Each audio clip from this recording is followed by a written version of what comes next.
ఏలూరు జిల్లా గంగిరెడ్డిగూడెం మండలం గురవాయిగూడెం గ్రామంలో స్వయంభూమూర్తిగా కొలువై ఉన్న శ్రీ మధ్యాంజనేయ స్వామివారి దేవాలయంలో ఈ రోజున శ్రీ స్వామివారి ప్రీతికరమైన రోజు మంగళవారం జయవారం కావడం వల్ల ఉదయం 4 గంటల నుండి మా దేవస్థానం అర్చక స్వాములు స్థానాచార్యుల వారు వివిధ పూజా కార్యక్రమాలు చేసి ఉదయం 5 గంటల 30 నిమిషాల నుండి భక్తులకు దర్శనం ఏర్పాటు చేసి తిరుగుతుంది.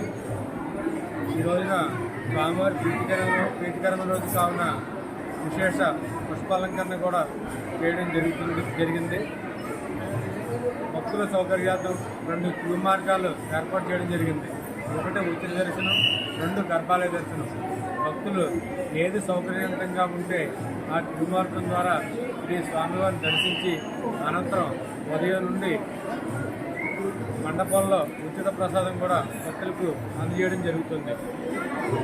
ఈరోజు ఉదయం 11 గంటల నుండి భక్తుల రద్దీ దృష్ట్యా అన్నప్రసాద వితరణ కూడా కార్యక్రమం ప్రారంభమైంది. జంగారెడ్డిగూడెం వాస్తవ్యులు BVS లక్ష్మి గారు వారి భర్త గారైన వారి జ్ఞాపకార్థం ₹1,00,000 శాశ్వత నిత్య అన్నదాన పథకంకు విరాళంగా ఇవ్వడం జరిగింది.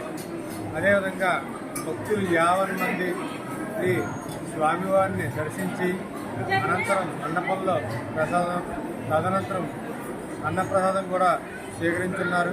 వేసవి కాలం సందర్భంగా మొన్న ఉగాది ప్రారంభం నుండి మజ్జిగ చలివేంద్రం కూడా ఏర్పాటు చేయడం జరిగింది.